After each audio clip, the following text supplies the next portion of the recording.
جهازك يحتاج إصلاح. نوفر تشخيصا مجانيا بدون مكالمات أو تنقل، نستلمه من بابك ونرجعه إليك.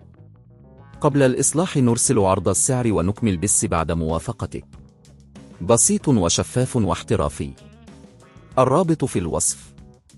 مرحبا بكم في دليلنا التقني حول كيفية تغيير لوحة التحكم في جهاز ثيرموميكس تي 31. في هذا الفيديو سنأخذكم خطوة بخطوة عبر عملية الاستبدال، مما يسهل عليكم إصلاح الجهاز بأنفسكم. قبل البدء، دعونا نتأكد من أن هذا الجهاز يعمل بشكل جيد من خلال إجراء تشخيص مجاني.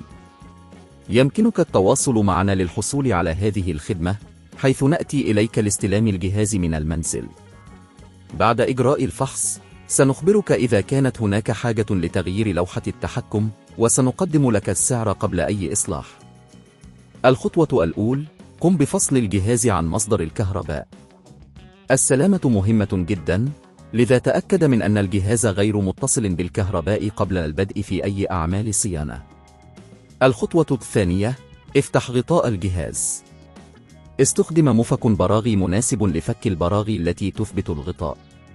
كن حذرا أثناء التعامل مع البراغي، وضعها في مكان آمن لتجنب فقدانها.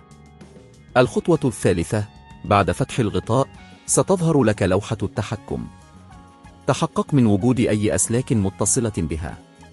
قبل إزالة لوحة التحكم، تأكد من توثيق كل الأسلاك ومكان توصيلها لتسهيل عملية التركيب لاحقا. الخطوة الرابعة: قم بفك البراغي التي تثبت لوحة التحكم في مكانها. احرص على عدم إتلاف أي مكونات أخرى أثناء هذه العملية.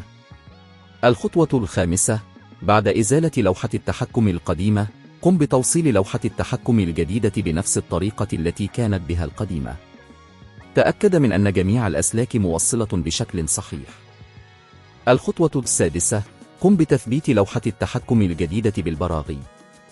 تأكد من شد البراغي بشكل جيد، ولكن لا تفرط في ذلك حتى لا تتسبب في تلف المكونات.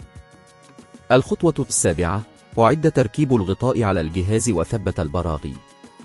بعد التأكد من أن كل شيء في مكانه، يمكنك الآن توصيل الجهاز مرة أخرى بمصدر الكهرباء. الخطوة الثامنة: قم بتشغيل الجهاز واختبر لوحة التحكم الجديدة.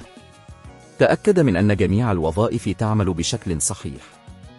إذا واجهت أي مشاكل، لا تتردد في التواصل معنا للحصول على الدعم.